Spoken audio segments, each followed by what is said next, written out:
can share with people to make their lives easy and for them to be able to maintain their hair.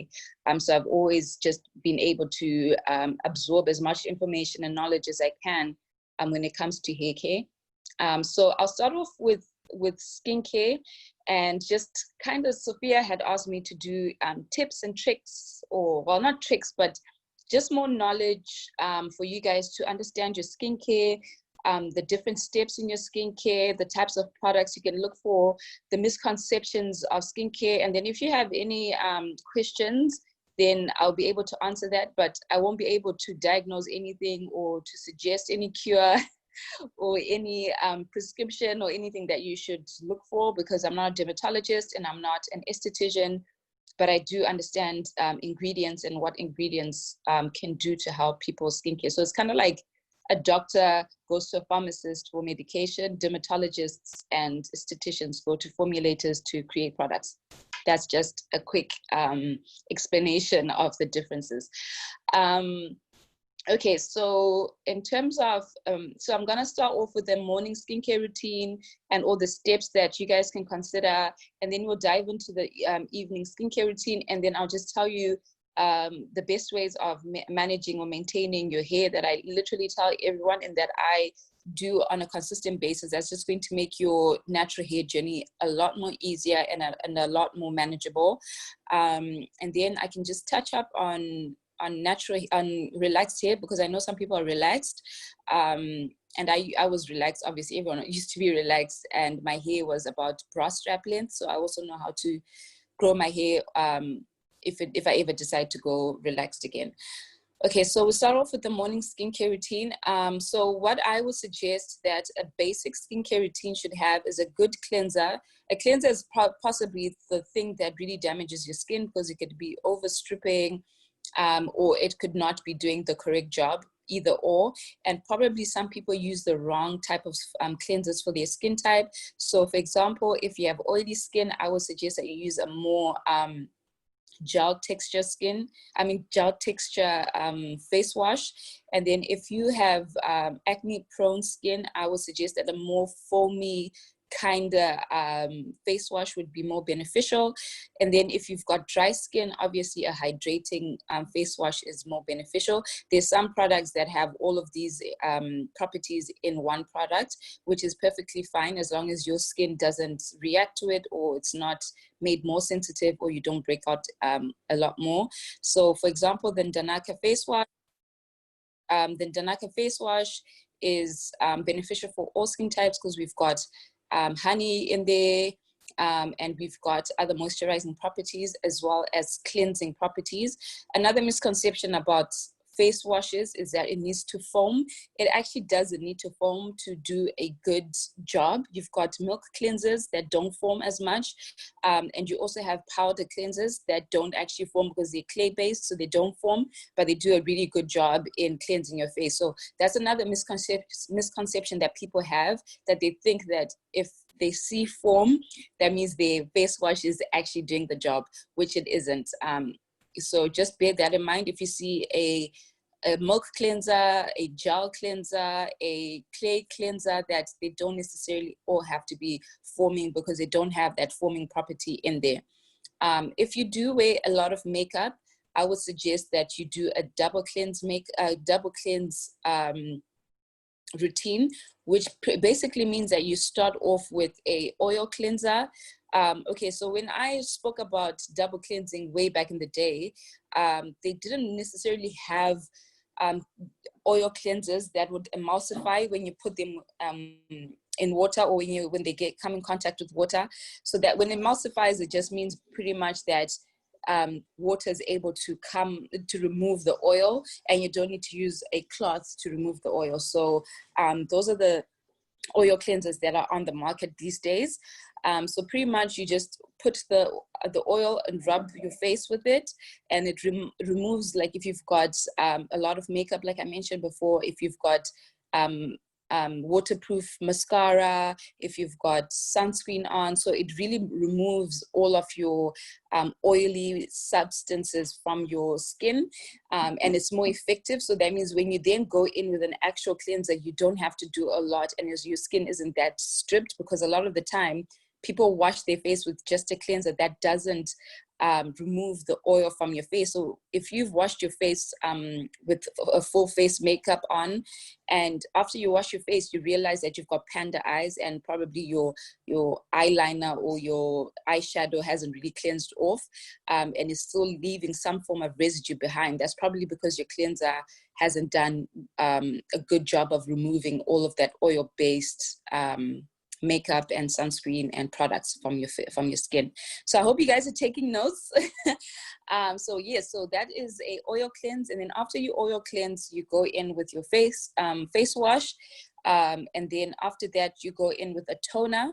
A toner is not 100% necessary anymore, because a lot of products, a lot of facial cleansers have a pH balance for your skin, so they won't really strip your skin. Whereas back in the day, the reason why you needed a toner was because face bars, like those your soap bars would be too stripping for the skin, and they would disrupt the pH mantle of your skin. So a toner would then reset your skin balance, and then your skin's pH balance, and then you'll be able to apply your products that will follow up more effectively. So that is pretty much the use of a toner. I still use a toner because I'm not 100% sure that people are really formulating their cleansers to ensure that you have the best results from the products that you apply after. So I suggest that you still just use a toner.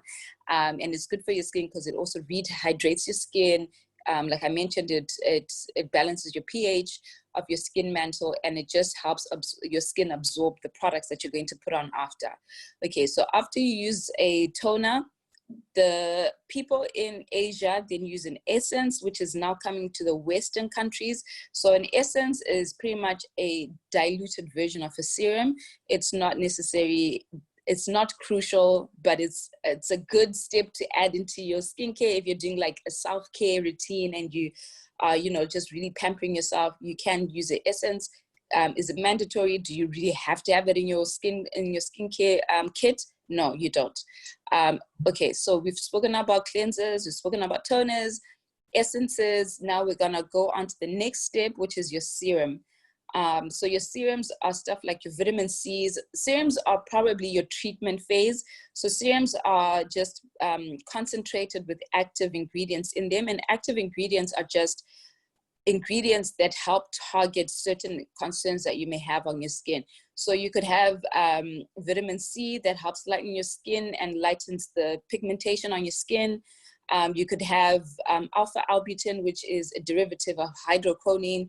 These are all the things that are probably going to be labeled on a skincare product. So you might not understand what it is. So I'm just going to touch up on some of them that will say alpha albutin serum. And you're like, what is alpha albutin? So it's just an ingredient that's in your, or that's the highest concentration in your, in the product that targets a certain skincare concern.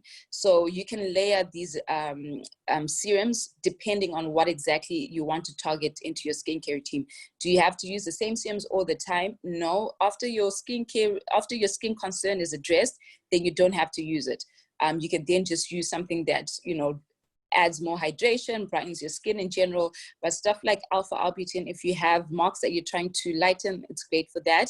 Niacinamide is great for all skin types. If you've got large pores, if you've got oily skin, if you've got dry skin, so niacinamide is great. You've also got acids like your beta hydroxy acid, which is salicylic acid, which can be found in cleansers, it can be found in serums, and it can be found in moisturizers. So you want to just have that ingredient in one of your skin types throughout your skincare routine, because you don't want to over exfoliate.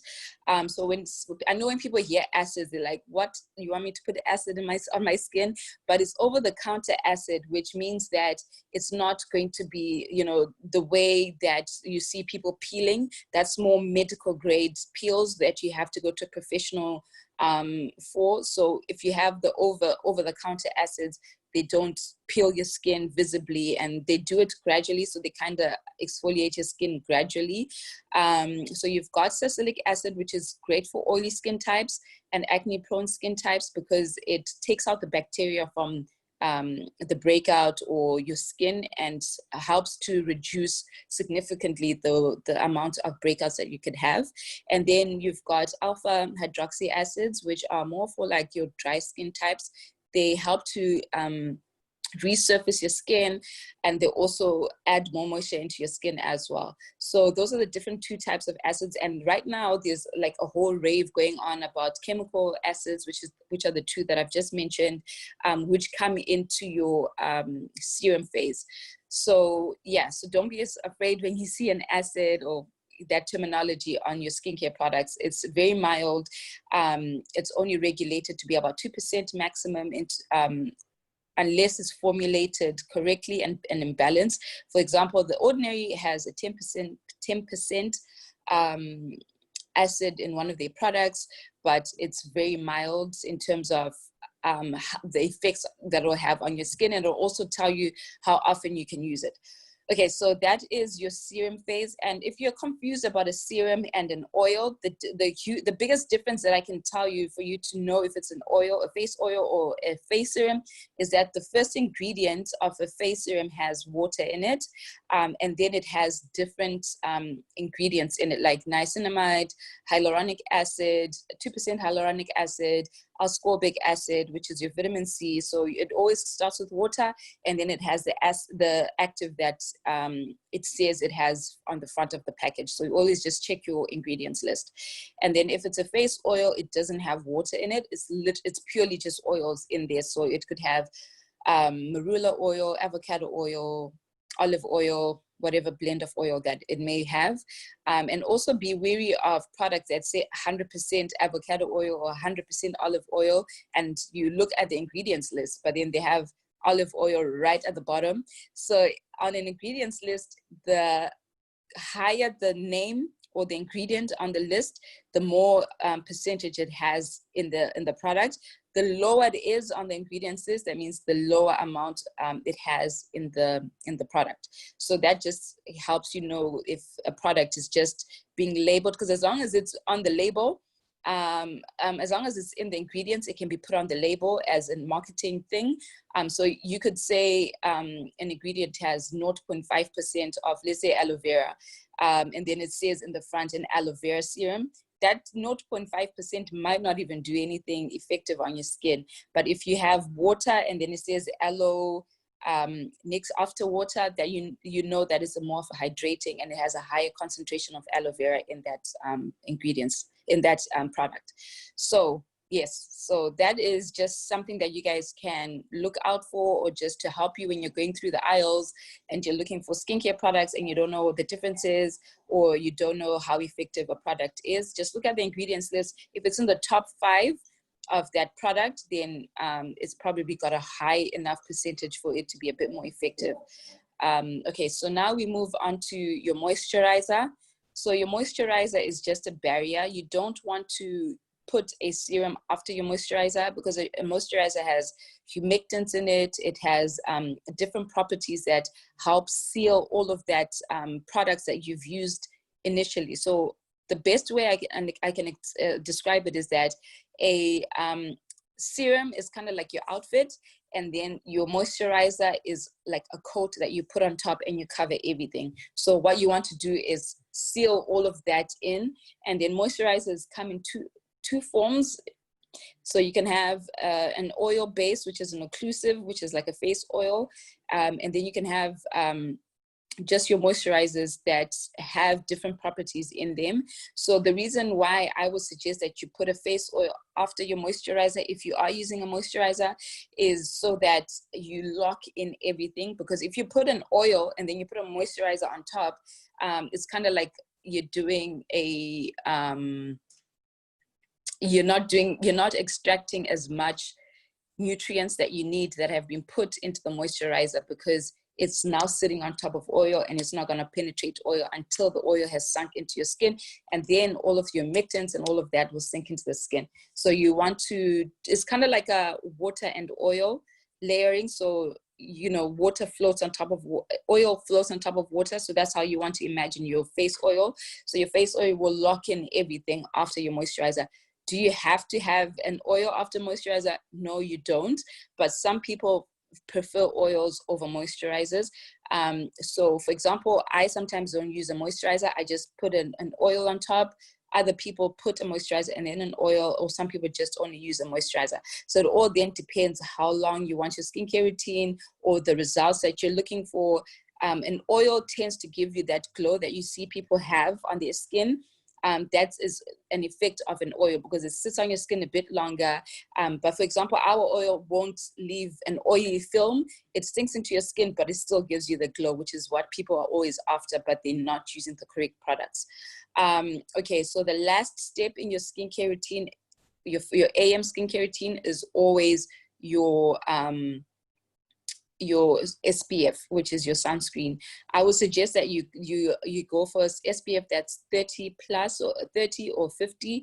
Do you really need an SPF 100? Is it gonna do so much more better than an SPF 30? No, because an SPF 30 is 97% coverage. 50 SPF is 98, and then 100 is 99. So it's only just a percentage in difference, but the higher the SPF, because of how it's perceived, it's going to be more expensive. But is it going to be that much difference? No. In coverage, not really.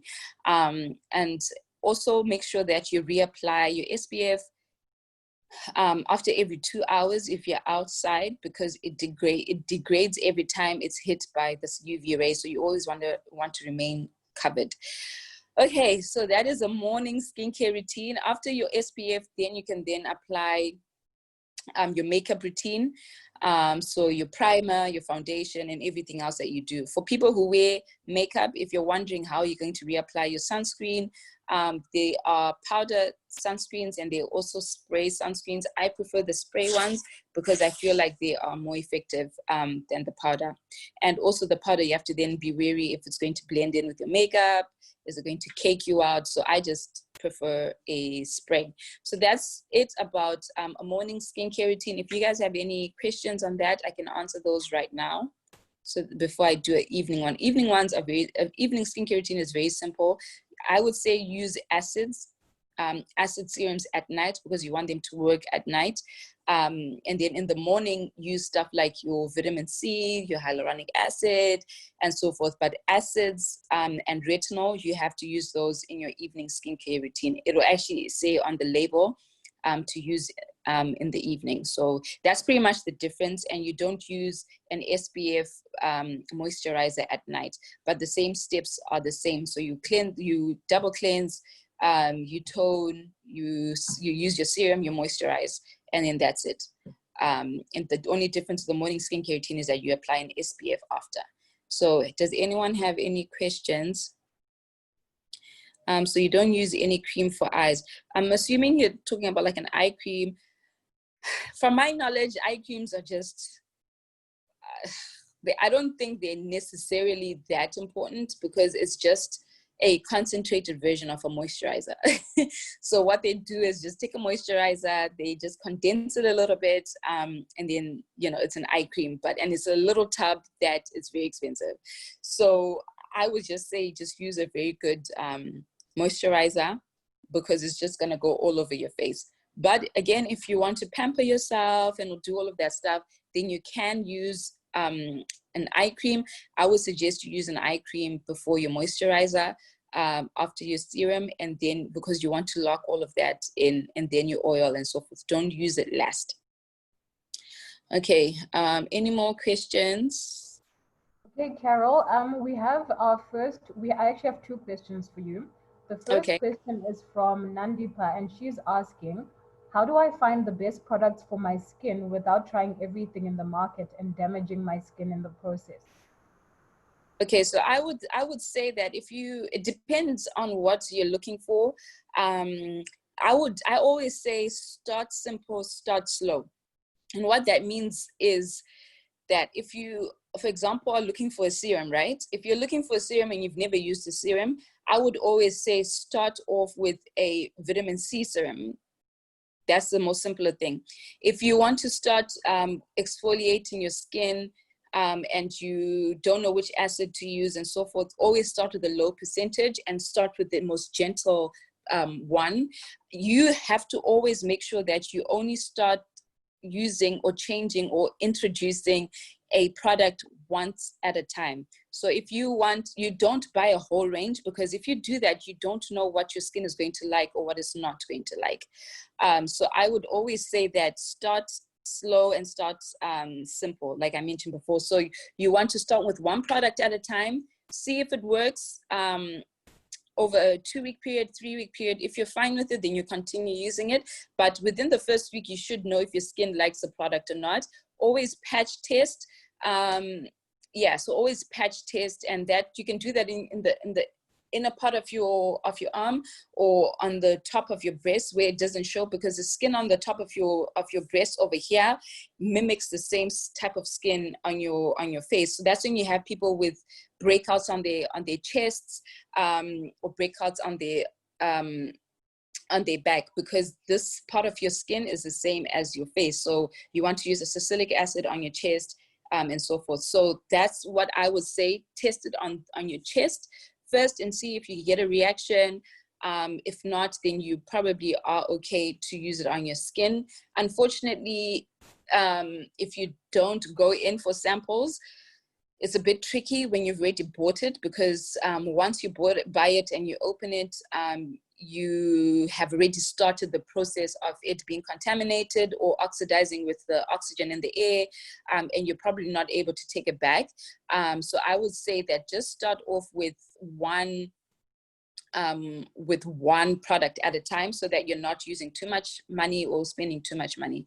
And then if you've got sensitive skin, I would say stay away from denatured alcohol. It's always on the ingredients list. Stay away from alcohol, stay away from witch hazel. It's very stripping to your skin. Stay away from fragrances. So when a product says parfum on the ingredients list, which is normally at the end, they won't really tell you what they've used in that ingredients list to come up with that scent, because it then becomes intellectual property. So a lot of international brands won't actually tell you which compounds they've used for perfume to come up with that scent. So they'll just label it as perfume. So there could be hundreds of compounds that they've used that could be very irritating. You don't know the percentages and all of that. So I would say stay away from fragrance products unless it's essential oils, and the essential oils are last on the list, because that means they're less than less than 1% in that ingredients list, and they're not sensitizing, and you won't really react to essential oils compared to products that don't actually even have what the perfume is. So I would say, because if you see lavender at the end of the ingredients list and you know that you don't like lavender, or your skin reacts to lavender, you're not going to use the product, right? But if it just says parfum at the end, or fragrance at the end, you don't know what is in it. So I would say if you've got sensitive skin, or if you've got skin that reacts a lot, then stay away from those ingredients that I've mentioned. Okay, great. We have another question as well from Jabulile. She's asking, what if I use a night cream during the day? Does this affect my skin? It doesn't necessarily. It just depends why it's being used as why it's being labeled as a night cream. Because the thing is, like, for example, like I mentioned, it might have ingredients in there like retinol, which is a vitamin A, or acid, salicylic acid, an alpha hydroxy acid, like glycolic acid, lactic acid, that could be in that product that could affect your skin when you're out in the sun. So just make sure that you've read the label and the ingredients in it to make sure why it's being stated as a nighttime. Another thing is that it could be a thick cream that is beneficial for the night because it's heavy and it needs to work through the night. But if you use it during the day, it might make your skin cloggy because you're sweating and you're doing a lot. So just make sure that you've read the ingredients list, because there's always a reason why they specifically say use at night. So you want to just stick to that, because you don't know how it's been formulated or what ingredients that they've used that only work for the nighttime.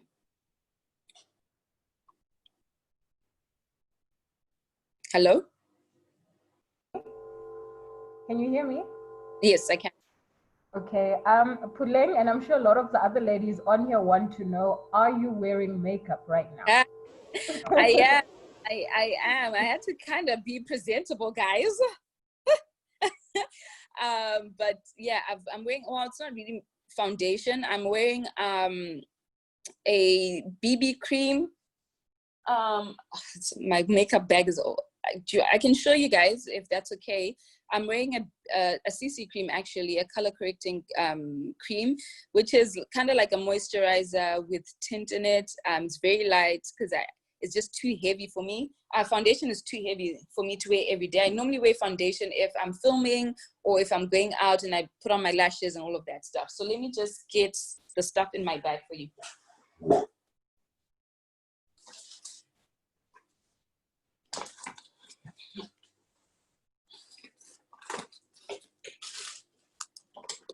Okay, so I like to use the Smashbox primer. It's a radiance with hyaluronic acid. So stuff like hyaluronic acid is more for moisture. It draws the moisture into your skin, even though it says acid on it. And the reason, I don't know why they call it hyaluronic acid. I think it's just the compound. But if you see hyaluronic acid on your products, it's not a resurfacing acid like your salicylic or glycolic or lactic acid or mandelic acid. It is more of a hydrating ingredient. So it's kind of like your glycerin, it's like your aloe vera, it's like your those type of products, ingredients. So what it does, it's a humectant. It draws moisture from your surrounding and puts it into your skin, so it plumps up your skin. So this is like the crave right now. Everybody is putting hyaluronic acid in their ingredients, and you can only absorb about 2% of that into your skin. So it's kind of like how when everyone was obsessed with obsessed with cocoa butter. You know, there was cocoa butter and everything, and then there was argan oil, and then there was argan oil and everything, and then shea butter and everything. So it's kind of like just a trend right now that every product has hyaluronic acid in it. Soon, I think the next wave is going to be niacinamide. You're going to see a lot of niacinamide ingredient products. And then probably, yeah, so I think that's the trend right now. Okay, so that is my primer. So I put this before I wear foundation. So if I wear foundation, I use MAC, or if I want more coverage, I use the Maybelline, which is a drugstore. Okay, found it. So sorry guys, a bit dirty. I use a CC cream from Smashbox. So this is just, a CC cream is color correcting cream. They used to call these tinted moisturizers. They still have them. I think Bobbi Brown still has one. I think MAC carries one. And then they started these were another phase where it was like CC cream, BB cream. Yeah, so CC cream is a very sheer, I guess I can show you guys.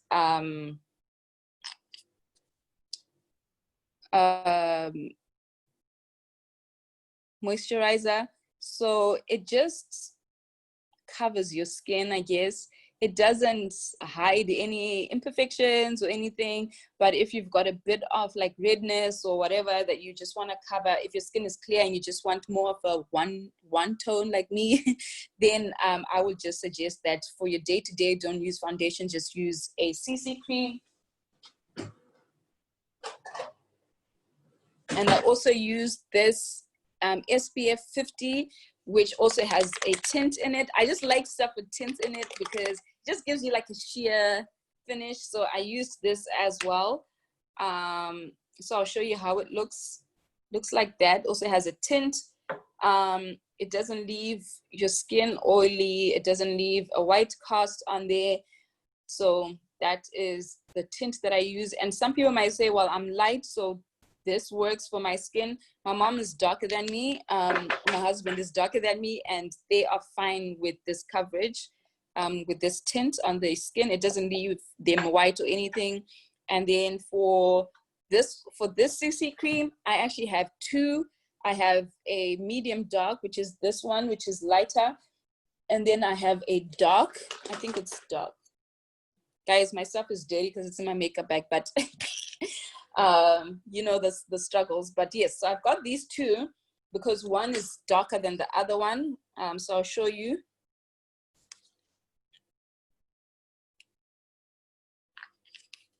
So the thing with CC creams and BB creams, they don't have a wide variation of tints. So you have to possibly mix them like what I do to get your skin tone. So you can see that the top one is darker than the bottom one. So I tend to mix them, especially if it's like summertime and I've got more of a tan.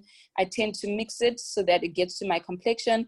But at the minute, I'm just using this one because I'm lighter right now, I guess. So I tend to just use more of this color and then mix a little bit of that one. But if you're darker than me, like my mom, she just uses that one because it works for their skin. So don't feel like you only need one product when you're looking for foundations or whatever. Sometimes, you know, like they just won't have your skin tone. So you might have to mix, and then you just mix the proportions to match your skin tone. And then I have, I just used a pencil to fill in my eyebrows. I have full eyebrows, so I don't have to draw my eyebrows and do all of that. I just fill them in to make them a bit fuller with a pencil. And then I used an eyeliner and I used a mascara. And that's it. Okay, and then we have Nelia, who's just asking you to repeat the process again for the morning routine. If it's wash, cleanse, serum, moisturize, oil, then SPF. Yes. Wash, cleanse, wash, when you wash, cleanse. That's the same thing, right? Double cleanse, oil cleanse, and then face cleanse, like your facial wash. And then toner, serum, moisturizer, SPF, makeup routine. After your SPF is a primer, and then your foundation and so forth. That's your morning skincare routine. And for your morning skincare routine, you want to stay away from acids and retinol. If you're above 25, I suggest you use retinol. Retinol is one of those ingredients that actually corrects something that's been damaged, whereas the other ingredients tend to prevent, are more of a preventative measure. So if you are over 25, then you need to use a retinol at night. If you are pregnant, stay away from retinols. If you're breastfeeding, don't use a retinol. An alternative is Bakuchiol, which is Bakuchiol, which is another ingredient that everybody is starting to use in their products, because it mimics the results of a retinol and it's more of a natural derivative, whereas retinol is more synthetic. It's a vitamin A, but obviously, depending on what your skin type is, retinol is probably the best. Again, start at a low percentage, start slow, and then increase it, only use it at night. So I'll repeat all of that. In the morning, you want to double cleanse, you want to tone, you want to use your serum, you want to moisturize, you want to use an SPF. At night, you want to double cleanse, you want to tone, you want to use a serum, and then a moisturizer, and then an oil. An oil after you moisturize in the morning is also fine. I'd forgotten about that. But don't use a moisturizer that has SPF at night.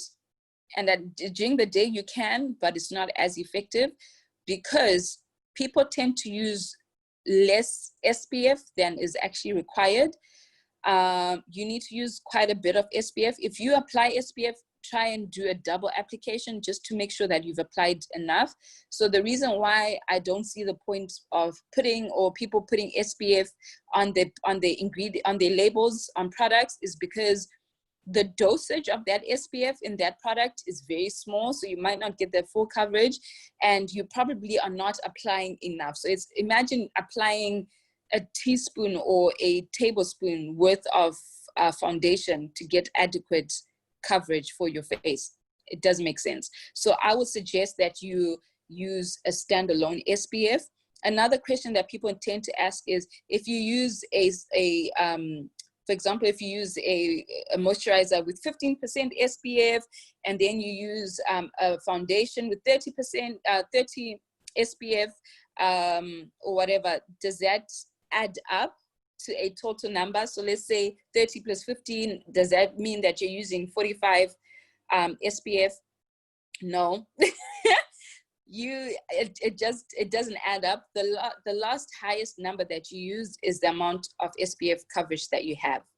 And then another thing is that people think that if it says SPF 50, that's the length of time that you should have outside or something like that. I think I read that somewhere on my comments, that if it's SPF 50, does that mean that I should only be in the sun for 50 minutes at a time? No, that's not true. It's just the level or the formulation of the SPF in that product. So again, it's 2 hours in between every reapply every 2 hours. I hope I've made sense. If I haven't made sense and you need more clarification, please let me know. If you need more clarification. On the subject of SPF, do you mind, one of our ladies just wants you to show it to us again, your SPF that you use. Oh, okay. I use this one from La Roche-Posay. I like this formulation, and I like to recommend people to this product because the formulation has been tested on people with sensitive eyes. So for example, my mom has got very sensitive eyes, but she doesn't squint or, you know, her eyes don't water or anything with this formulation. So that's why I like that one. And it doesn't leave a white cast on nearly all skin tones. Okay, I see we're running slightly over time, focusing on the skincare. Carol, I don't know if you have some quick tips that you can share with us for the hair segment, just so we can avoid running over time. Okay, so for hair, I'll just say natural hair. The tips that I can give is find a hairstyle that is neat and presentable, that you can do quickly and easily, that you can do for a few days. So what I mean by that is that, for example, I purposely didn't style my hair because I wanted to show you guys. This flat twist is my go-to hairstyle.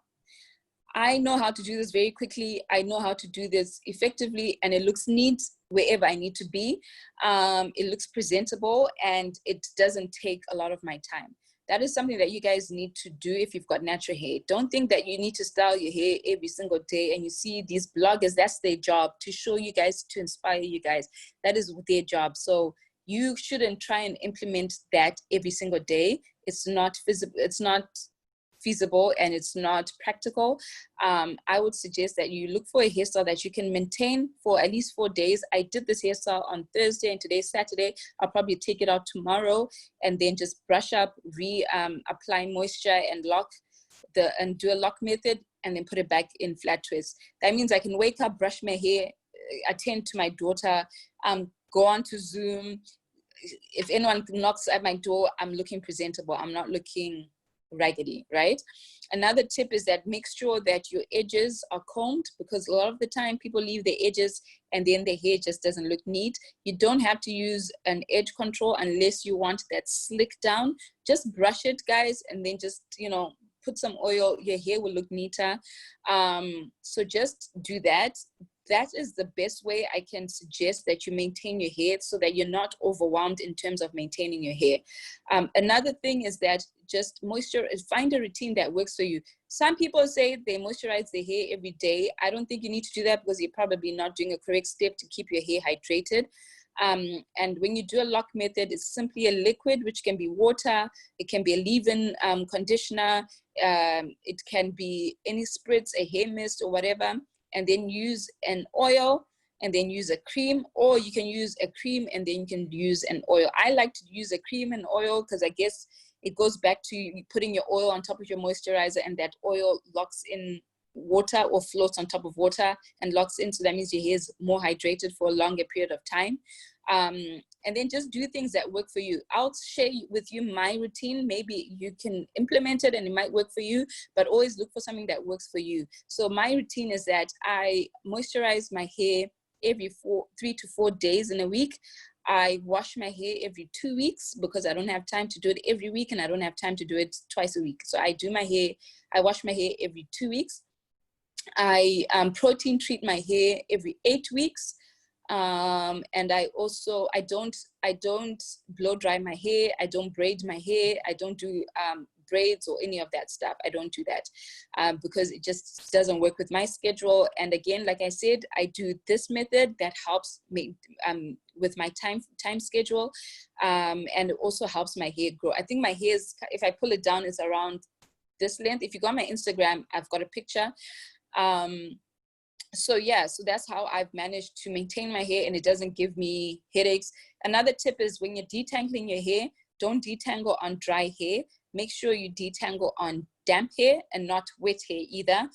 You want to make sure that if you're going to have a product in your hair, like a deep conditioner or something, and you want to detangle your hair while it has deep conditioner in it, that it has enough slip, because you also don't want to have a product that isn't helping the comb glide through your hair. So that's what you want to do. A lot of the time people are like, oh, my hair is so sore to touch. It's because it's dry. You know, when you're combing it, when you're at the salon and they blow drying your hair and you can just hear ta, ta, ta, or that's your hair breaking because it's so dry. You don't want that. So what you want to do is make sure your hair is moisturized, your hair is hydrated before you attempt any type of detangling. If you've got braids, if you've got cornrows and you're taking your hair out, please spray your hair before you take it out, because again, you probably haven't been moisturizing the whole period of time when your hair has been under braids or in cornrows. So you want to re-moisturize your hair. You want that hydration back in your hair so that it's malleable and you're able to work on your hair without it breaking. So those are my top tips on natural hair. Okay, we have one question on this topic, which is, what are the best products that you recommend for natural hair? You know what? I feel like natural hair products, it's so individual because it depends with the individual and your hair.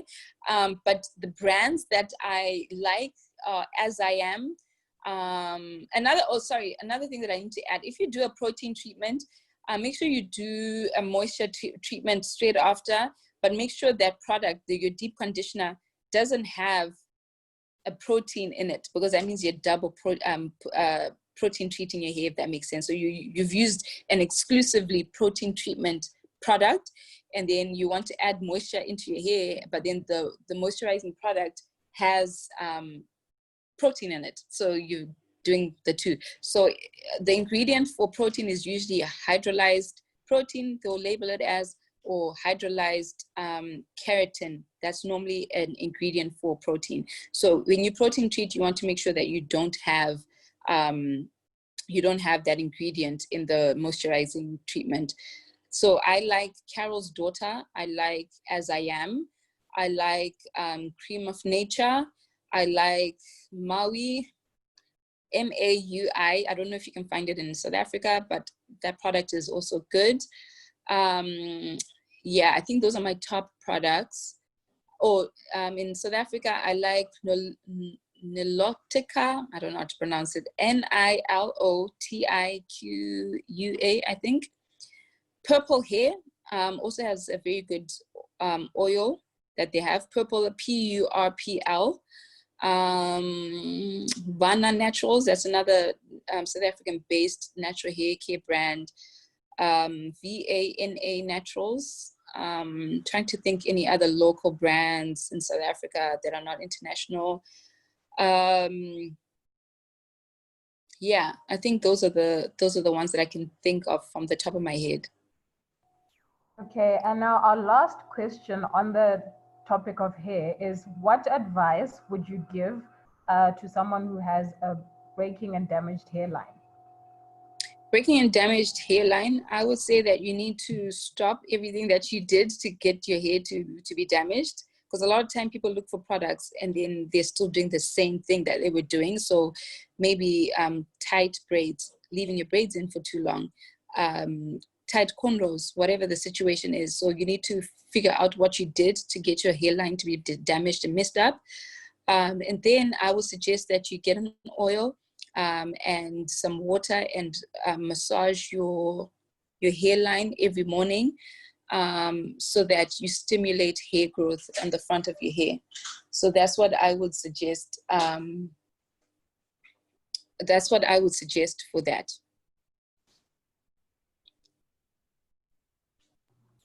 Okay, thank you, Carol. So now, as we end off your section, on hair and beauty. I just want you to give us 3 things that we must remember out of all of this, your top 3 tips. Top tips. Wow, I feel like I've said all of this. But okay, we'll drink water. What else? Drinking water hydrates you from the inside. That's another whole other topic. But yes, keep hydrated. Keep your skincare routine very simple. Like what I said, just do those simple steps. Keep it simple. Wash your face every night, even if you haven't been wearing makeup on. But wash your face every night as well. You know, find a routine that works for you. I think that's the main thing. Find something that is consistent and that works for you. Don't feel like if you see YouTubers or influencers using all these products that you have to also use all those products. Use serums that work to target your skin condition or your skin concern at that time. Also, don't spend too much money trying so many products if you have a really serious condition. Just go to a dermatologist. It will save you so much money. And it will save you a lot more time if you want to correct your skin. That's what I would suggest about that, because a lot of time people want to try too many things, and either your skin is going to get worse or you're not going to find what you want, and you still have to go and get it treated by a dermatologist or an esthetician. In terms of hair, again, find a hairstyle that you can do very quickly and effectively and very neatly, that will last you at least 3 to 4 days. In a nutshell. Okay, ladies, Sophia has actually shared a link to follow Carol on her YouTube channel, because I'm sure you still have a lot of burning questions. So you can actually find her on YouTube, Facebook, Instagram. I don't know where else they can find you if you're on Twitter, but it's Carol Nyazika. So she's always posting about hair and skincare tips. So anything else you would like to find out, you can reach out to her on there. I see there's someone who's asking about relaxed hair. Carol, please, because we're running extremely over time, please give us like 2 sentences max. Okay, so for relaxed hair, I would suggest that don't keep relaxing your hair every single month or every 6 weeks. You want to try and stretch your relaxers as long as possible. I would also say that make sure you trim your hair quite often. Trimming your hair, just make sure you don't have split ends. I'm sure you know all of this, but trim your hair, as well as do a lot of deep conditioning, which is probably like your oil treatments, your protein treatments as well, because you want to strengthen your hair follicle, because you've already damaged it by using relaxers. So what you want to do is make sure that you strengthen your hair by doing protein treatments. It's very important whether you're relaxed or you're natural.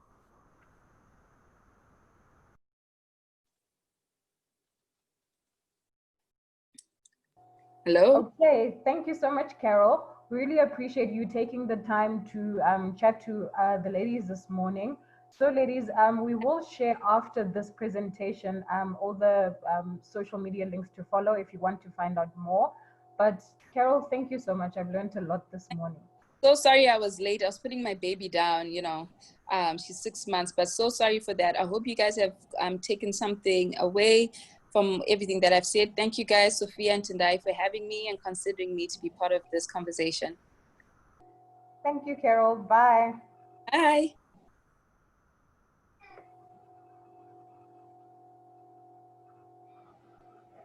Okay, I hope you enjoyed that, ladies. Carol was teaching us about how to take care of our hair and skin. And now we're going to move on to the topic of personal style and fashion. We have our next speaker, Tendai Kamusikiri. She is a content creator and fashion influencer who actually began her career as a fashion blogger. So she's all about personal style, branding, and personal development. So I'd like to hand over now to Tendai if she's ready.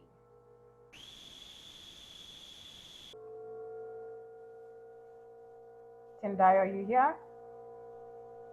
Yes, I'm here. Can you see me? Now I can see you. Good morning. How are you? Good. How are you? Can you guys hear me? Is my audio okay? Yes, it's fine. It's good. It's loud and clear. Yes. So I'm going to hand over to you. All right. Morning, guys. I hope everybody's doing well this morning. My name is Tendai Kamusikiri. I am a content creator, a social scientist by profession, and I'm also a fashion entrepreneur and influencer. My journey started 8 years ago as a fashion blogger in university. And since then, it's actually grown into a career. I've hosted a couple of events. Actually, I used to own a lifestyle platform, which is called the Style Sessions, where we focused on wellness and self-care, fashion, and personal development. So currently, right now, this year, 2020, I've relaunched my blog, and I'm strictly focusing on wellness, lifestyle, and personal development. So I'm really excited for this. I'm thankful to Tendai and Sophia for giving me the opportunity to kind of talk to you guys on personal styling and fashion styling for this morning. So I have a presentation for you guys. I want to share my screen with you so that you could see. So just let me know with the raise of hands if you guys can see my screen. I'm just going to share it right now.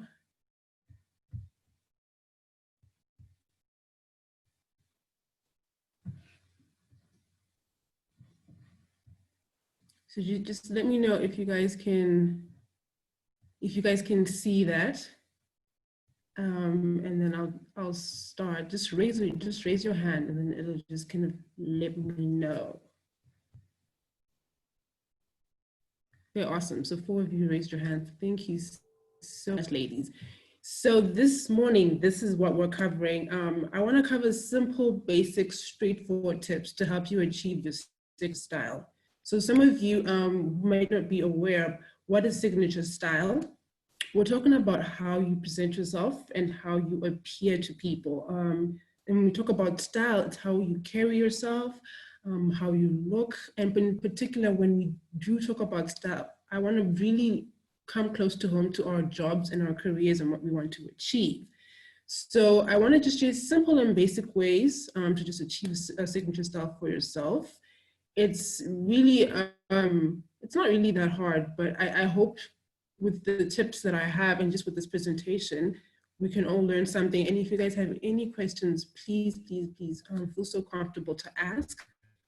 So yeah, let's get right into it. So the first tip that I want to share, by the way, this is stuff that I've actually learned over time. When I was a fashion blogger, I was also a stylist. I styled local brands. I've styled local individuals. I did a bit of brand strategy, some of the stuff where I've taken with me over time. I've also used even for myself and for clients, like I said earlier on. So the first tip that I really want to start with is dress how you want to be addressed. So how do I put it? In most cases, I think as people, we follow trends, and I've been guilty of it, but with time, I've actually learned to work around who I am in my body and the lifestyle that I want to lead, right? So dress how you want to be addressed is pretty much showing up as your best self. First of all, how are you showing up for your career or your job? And are you prepared and ready if any opportunity arises? So in a situation where if you're looking forward for promotion, if you're looking, let's say, for a job and you're applying, how are you prepared for it? How are you ready for that opportunity when it arises? Do you look the part for people to actually be convinced you're able to take it upon it yourself and you're able to deliver to them? Yeah, so do you look the part? Do you leave a lasting impression with people? I think you guys have heard the statement, the minute that you walk into a room or when you walk into the door, the first thing that people see is how you look. And are you leaving a first impression with that? Are you giving them every reason to pay attention to you when you talk, to pay attention to what you have to say, to take in what you're bringing to the table? So I've split my dress how you want to be addressed pointer into 2 points. We're going to look at the formal side of things. Then we're going to also break it down to the casual side of things. So when we're talking about formal, we're allowing ourselves to show up as our best selves. I'm sure some of you ladies can attest. If we, for a moment, let's discuss about, let's say, the workplace environment pre-COVID-19, because I know a lot of people are now working from home. We've had to kind of adjust and find ways to still be productive, but still showing up at work. But for right now, I want to have a little bit of a moment where we discuss how before pre-COVID, what we could have done for ourselves, or what we can even do after it. Because, you know, I truly believe that this is only a phase, and we'll still get back into what we want to do and what we want to achieve. Because I know we all placed goals and aspirations that we wanted to achieve in 2020, but, you know, it's only a minor setback. There's greater things to come ahead. So we'll start with the formal side of things. How are you allowing yourself to show up as your best self? I want to know by raise of hands, how many of you ladies here own a power suit? How many of you own one, or maybe, you know, 2 power suits do you have? Do you have 1 or do you have 2? Just by show of hands, if you can raise your hands, how many of you own a power suit? Okay, awesome. So 4 of you said you own a power suit.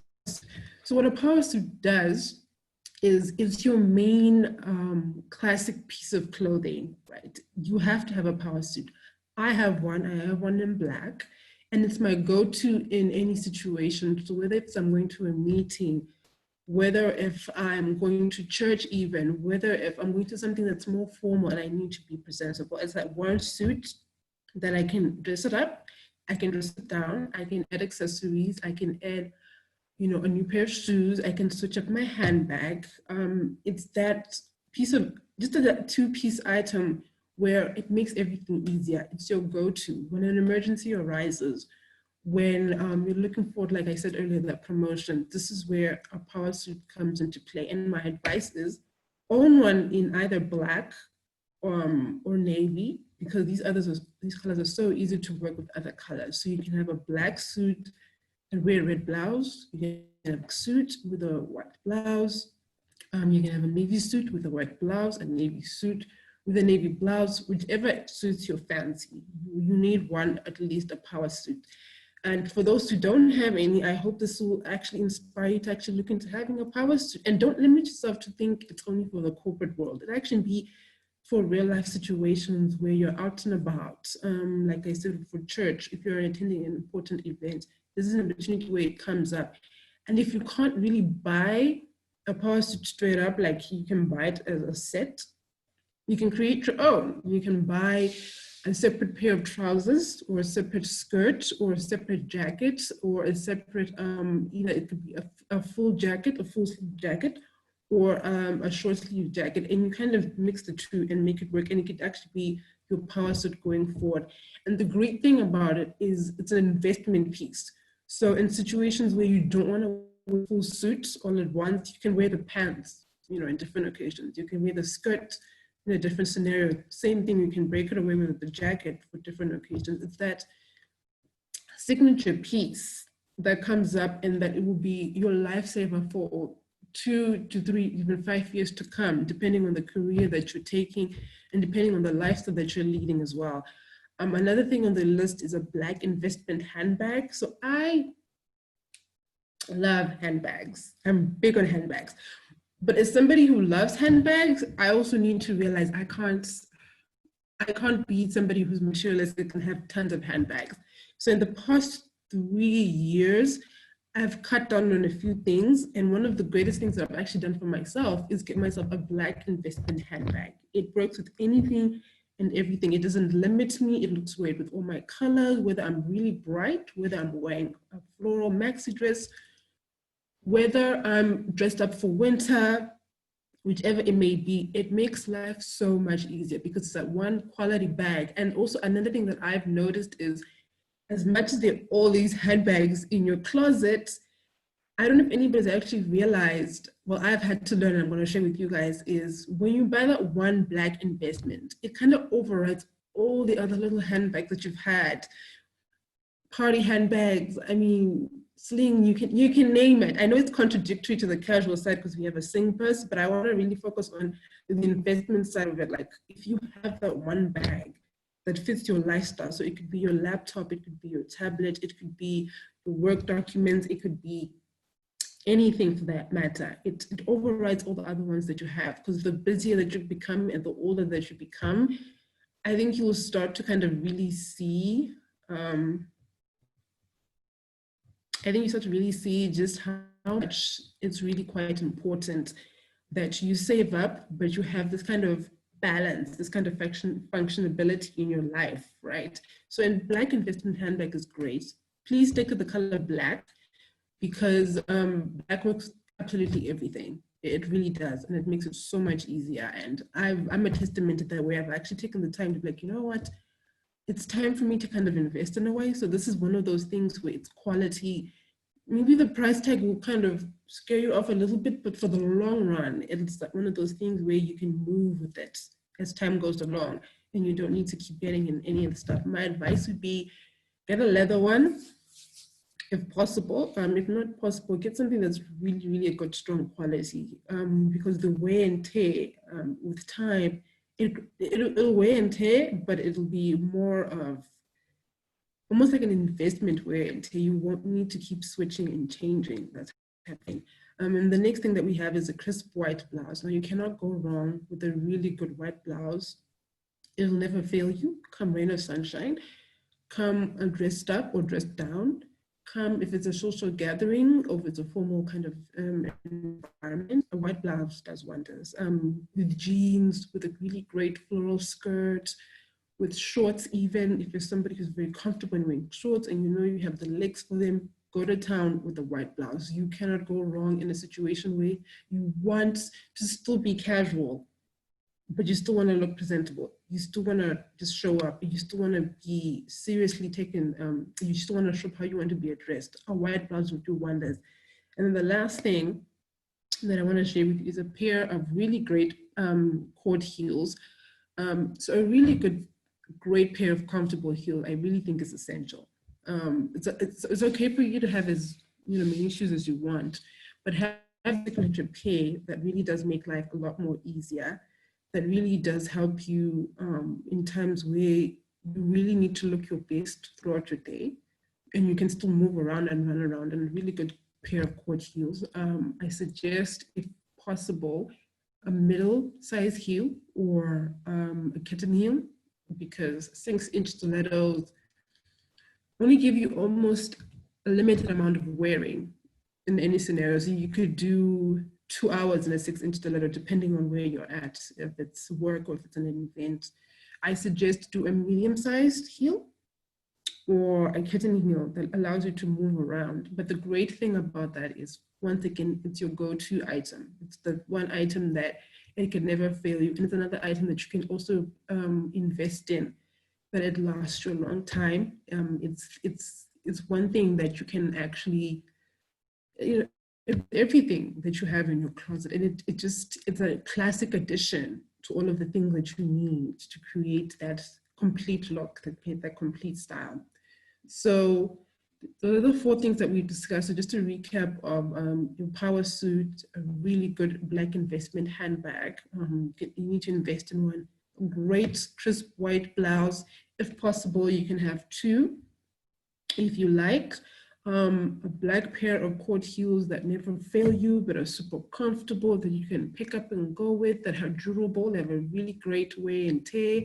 You can use them and wear them again and again throughout your year, whether it's summer, whether if it's winter. It's one of that, it's like a pair of shoes that will not fail you. And then the next side of this point of how you want to be dressed is casual.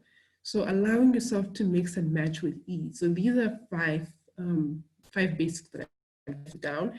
There's about 10 of them, but today we're just going to pick about 5 that you actually need to have in your wardrobe, that are your go-tos, once again, that you can able to mix and match. That if you're somebody where you feel like you don't know what to wear, I mean, we've had all those days where you're like, I don't know what to wear. These are the 5 things that actually make dressing up all that more easier. It's effortless. You didn't look like you had to try too hard, but you still look very comfortable and very confident with yourself. So a basic white t-shirt or a bodysuit. Bodysuits right now make it so much easier because you don't have to tuck them in. You just put them on and you wear a pair of jeans on top, or you wear a skirt on top, or a pair of pants. So I would suggest, if possible, a bodysuit will do you wonders. It won't crinkle as much. There's some of them where they have a really great stretching material. So there's no need for you to actually go to the trouble of either steaming or iron. It's a matter of washing it, hanging eyes, and then some of them, as soon as you wear it, it shifts with your body. It shifts with your body with the elasticity in them. Then there's a denim blue jean, great pair. Have one pair that is your go-to pair. If possible, have two. I know right now mom jeans are really a trend, so that's really great. I've noticed quite a few on YouTube. There's the Zara mommy jeans that are really actually quite cool. Those are a great investment piece. But otherwise, any kind of denim blue jean, if it's a skinny jean, if it's a bootleg, if it's a white leg, a great pair of denim blue jeans that allow you to just feel effortless, that even when you're in the work environment, like a casual Friday type of situation, they can work. If it's still a casual gathering over the weekend with some friends, with the girls, it can still work. And then a comfortable block heel. One that where I'll give myself an example. I love being in heels. I can do a full day in heels. And I've actually recently invested in a very comfortable block heel that allows me to look really effortless and stylish, well put together, really medium-sized height. I love it to bits. It elevates me in a way where I'm still comfortable, but I still look really good and I still feel good about myself without trying too hard. So this is where a comfortable block heel comes into play. Have one pair that does wonders for you that you can go to. And even if you don't want a block heel, a very comfortable wedge heel will do wonders for you, because the whole idea here with casual is being effortless and being very comfortable. And then of course the sling purse, something really small, basic, but fits all of your essentials. When we're talking about your essentials, we're looking at your feminine hygiene, your makeup, your phone, your keys, and your credit cards, like your wallet. Have something that's really small, but also very much of an all-rounder, because there's some sling purses that are so wonderful and really pretty, you can still take them to work with you. And then last but not least, black blazer. I mean, black is the color for everything, right? It works with just about everything. So having a few black pieces in your closet is so important.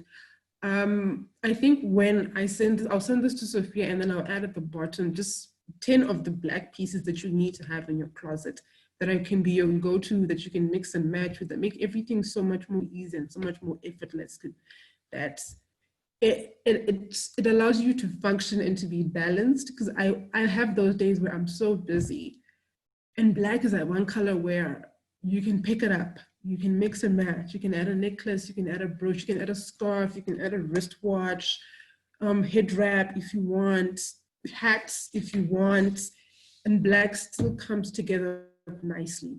So what I'll do is I will add it to this presentation, and then I could send it to Sophia and the team, or Sophia or Tendai, and send it to you, I think with the recap and everything. Just 10 basic things that you need to have in the color black that you can work with, that you can mix and match. If you're somebody who's busy, it comes up really well for you. Yeah, so this covers our first topic, which is just how you want to be addressed. If you have any questions, please, you're welcome to send them through. Ask if you have anything you want me to repeat, if you want to understand. And yeah, if you guys have any questions, I'll be excited to answer them. So our second pointer goes on to creating a budget for yourself. So how many of you ladies, by raising of your hand, do you actually budget for your closet? Have you ever gone through the process of budgeting for your closet? Have you taken the time to actually stop and be like, what do you need to add and what do you need to remove? Or is it a scenario where it's the weekend and you kind of go out and you pick one or two things and you kind of realize 2 or 3 weeks down the line, you don't really need the stuff? How many of you in here can actually say you've actually kind of budgeted for your wardrobe? Can I see a raise of hands so that I see how many of you actually created a budget for yourself, for your clothing and for your closet and for your look?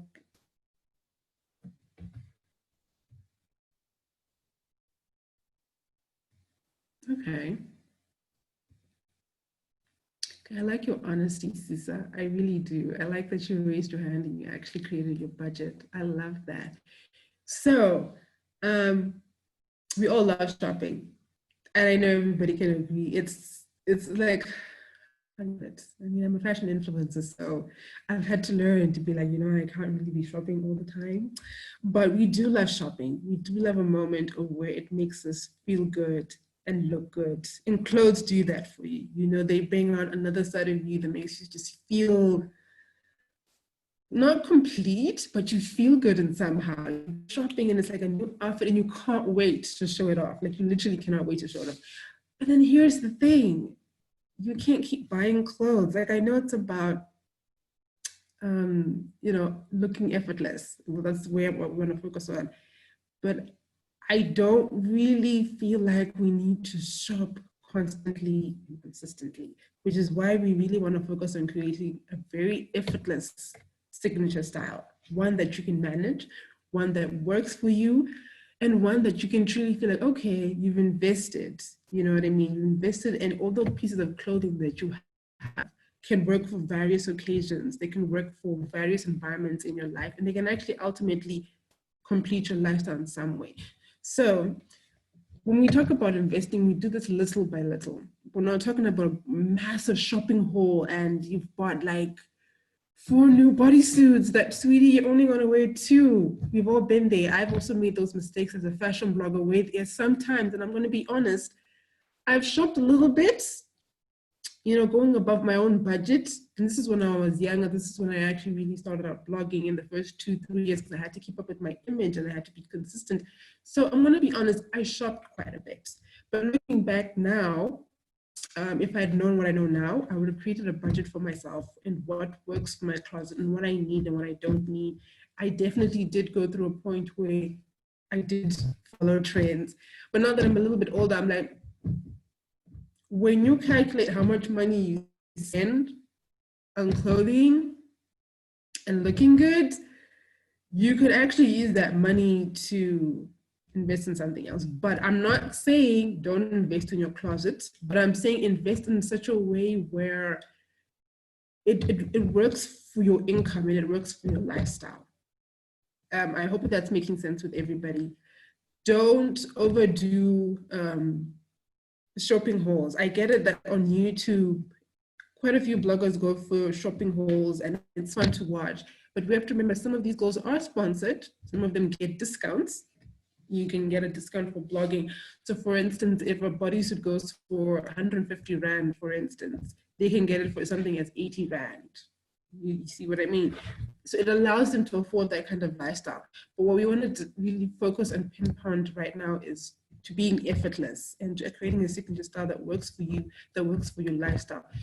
So the first thing being, put aside at least 5 to 10% of your total earnings, depending on your income, to invest in your closet. So by 5 to 10% of your earnings, you don't have to do it per month. You can do it every 3 months. So let's say January, February, and March. You shop for a few pieces for April that prepare you for the winter.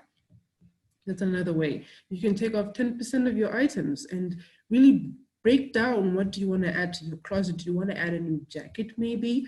Do you want to add a new pair of pants? Do you want to add a pair of boots? And what you can do is you can buy 3 items for that winter that you can add on from other items that you had in the last season, right? Especially with now, with COVID-19 and lockdowns, I guarantee you the trends that we're seeing right now will still be recycled in the next coming season because a lot of brands have huge stock. The year starts, they have great stock, they have a target line, they have sales they want to reach.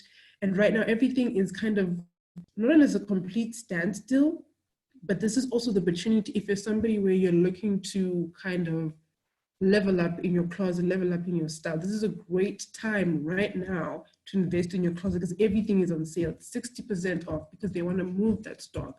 They want to still stay afloat as businesses. They still want to kind of pay their employees. So a lot of fashion brands are having kind of a tough time adjusting. So if you have that opportunity and you have that income maybe on your end, and you really want to take the time to invest in how you look, invest how you want to approach, and you have that income and you're comfortable enough to do it, my advice would be invest right now because everything is much cheaper. I know, for instance, I was looking at Boohoo a while ago. I think it must have been in June. They were having a 6% off sale, 60% off. So you can imagine 60% off, you can imagine 40% off with reaping. If you can manage, I would say use this time to really break down what you want to add, break down what you want your lifestyle or your look to look like. If you're really going through a process of where there's some things you want to let go because you can, you know, with clothing, you use this time to do that. Target what you want to target for.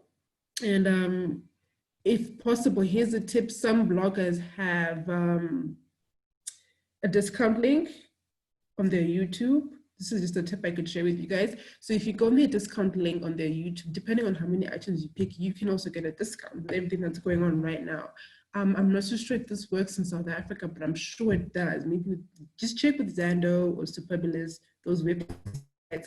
If they have a discount link, you can get really great discounts. So instead of spending, let's say, roughly, for example, 2,000 Rand, you might even cut back and spend at least 1,500 Rand, for instance. So that's something that you can look to. Yeah, so the third point, like I said, you can target month-end sales, seasonal sales, and discounts that allow you to purchase on really quality items.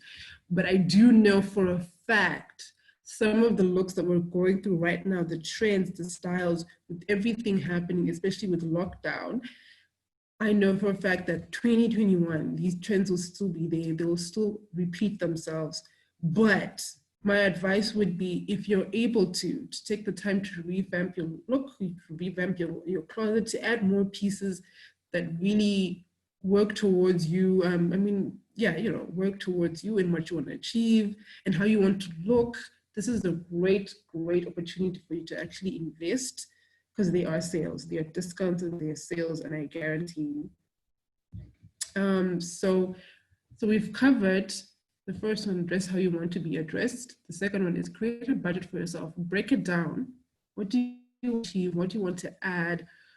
As much as you also invest in other areas of life, which is your fitness, which is your beauty, and all of that. Looking good as well with your clothing is a great investment of how you look. You know, when you look good, you feel good. So break it down. What do you want to add? Do you want to add a certain kind of shoe, and how are you going to add that kind of shoe? Do you want to add one pair or two pairs? Do you want to add a certain kind of jacket that you feel like if you buy this jacket, it will work with everything else in your closet? And also, when you're creating that budget, take the time to look at, if you're buying a certain item, a certain jacket per se, a certain pair of shoes per se, how do they work in with what you already have? What do you already have in your closet right now that you can say, you can add it to it, you can mix and match with it, so that it doesn't stand alone. You know, in a situation where you do create a budget, you buy a very floral dress, but you can only wear that dress with one thing, with one bag or with one pair of shoes. How are you tying it all together so that it's an investment that actually adds more value to your closet? So that's another tip of advice that I'd like to give, is when you're creating that budget, think of the long run. Think of if it will work with 10 other pieces in your closet. If it can work with 10 other pieces in your closet, then definitely add it. If it can work alone with 2 other pieces, then maybe no. That's something that's expensive. It's not an investment. It's not really going to add value to your closet. So looking into adding value pieces, where buy one jacket, you can wear it in the summer, you can wear it in the winter, you can wear it to church, to work, to social gatherings, you can wear it come rain or sunshine, and you can wear with 10 other items in your closet, then you've hit the ball right, and you've hit the park. And the next point that we have is accentuating your best features. So this one, I know due to time, I have a little bit of time left, but all of the pointers in here, they will be sent to you via email. But let's just run down on accentuating your best features. So this is highlighting your positive features about yourself. There's something that about our bodies that we love. You know, it's a process to find probably what works for your body. It's also a process to find and appreciating your body as well. But when you do, accentuate the best that you have. I really don't believe in hiding. As per se, I really don't believe in playing small, playing little about certain things, because society has opinions about anything and everything. I'm small, I'm tall, but everybody has their own opinion of how you're supposed to look and how you're supposed to dress. society has opinions of how you're supposed to look and how you're supposed to dress. But with time, I've actually learned how to build my confidence. And I think fashion blogging, when I started, pushed me to build my confidence. So how best can you accentuate your best features? Highlight your positive features. Do you have great athletic legs? If you do, make the most of it. Wear the best shoes, wear the best heels. If you have really great toes and you love to have a manicure, get a manicure, wear your best flats, and accentuate what you already have, what God pretty much has given you, because I feel like our bodies are a blessing. And yes, we struggle as women. We struggle with issues of self-confidence and self-esteem. And it takes a bit of time to find what really works for you and what doesn't. But then when you do, I actually truly believe, go out, show it off and show it out. Do you have great natural hair, for instance?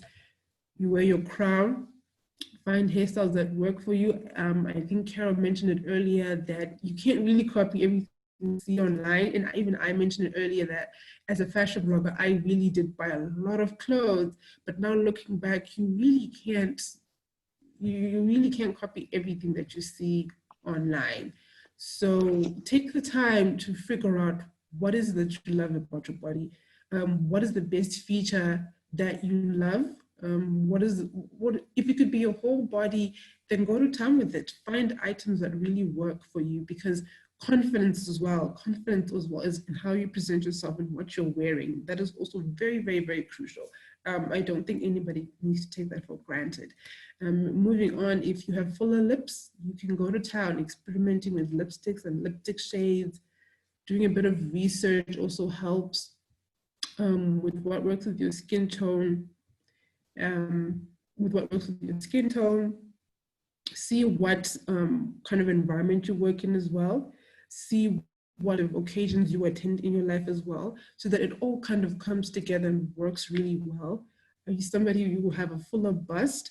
Then, find a body inspiration. And I'm not saying you need to copy a public figure or a celebrity, no, but find somebody whose body inspiration where you've seen how best they're confident within themselves. You've seen how best way they show up for themselves. How best can you do that for you? You can take some notes of inspiration. You can take some notes to empower yourself. Like, how best can you make this work for you and for your body and for your lifestyle without having to feel, less than? That's the stuff where I'm really passionate about. Let's find ways to actually uplift ourselves, inspire ourselves, and really just work with what God has truly given us. Because everybody has something beautiful about themselves. It's just taking the time to find out what it is. Like I was saying earlier, I'm tall and I'm small, but I love my heels and I'm going to make work. And I've taken the time to understand as a fashion blogger what I did right and what I did wrong. So now, it's taken a bit of time to actually come up with tips and just to find a style that, it's unique to me and it works for me. So I think you can also do the same for yourself. So I'm being told, due to time, I might have to wrap this up a little bit, but the last pointer that I have, and once again, this will all be sent to you, is be your authentic self. So nobody is like you. Nobody will ever be like you. So let your personality shine through. How you dress, your clothing, your look, how you carry yourself, affirm yourself, love yourself, and be yourself in every area of your life. Be yourself in your mind and in your heart, and that kind of resonates through you as well, through how you're going to dress up, how you're going to look, because you can have top dollar designer closet, you can have your Louis, you can have your Chanel's, you can have your Dolce & Gabbanas, you can have, you can have even Yeezy or whatever it may be. But if you really don't have a moment where you're authentic with yourself, where you're confident with yourself, all those clothes and all that money that you have invested or put into it, it won't really resonate with how you come across. It won't really resonate with how you dress. So it really starts with you at the end of the day, and then it just kind of shines through how you present yourself, how you dress, and how you look. And also the tip that I want to close off with is, when it comes to investing in your closet, and when it comes to creating that effortless look, that easy to go but very comfortable, chic and stylish look, it really has to start with you. It really has to start, like we said earlier on, with a budget. It really has to start with working with what you have. It also really has to start with everything that you are and what you want to achieve in your career. Where do you see yourself in the next 5 years? What do you want to achieve? And how do you want to show up? Because as much as you're delivering in the work, you also need to look the part. So invest in that. Look around it in your career, whether you are in, let's say, the creative side of things, whether you're in the corporate side of things. You can find a balance around those areas, is how you want to achieve and how you want to come across when you're working, and with your lifestyle, and just with your environment and with your goals. So match it closely with your goals. I have a style series that I'm doing for the whole month of July on my blog. It's linked in, well, this is my contact details, but I have a whole, just a full 4-part series about how to achieve your signature style for the month of July. It's something that I'm really passionate about. So you can go on there when you get some better time. The second post went up live yesterday, Friday. The first one was last week on Thursday.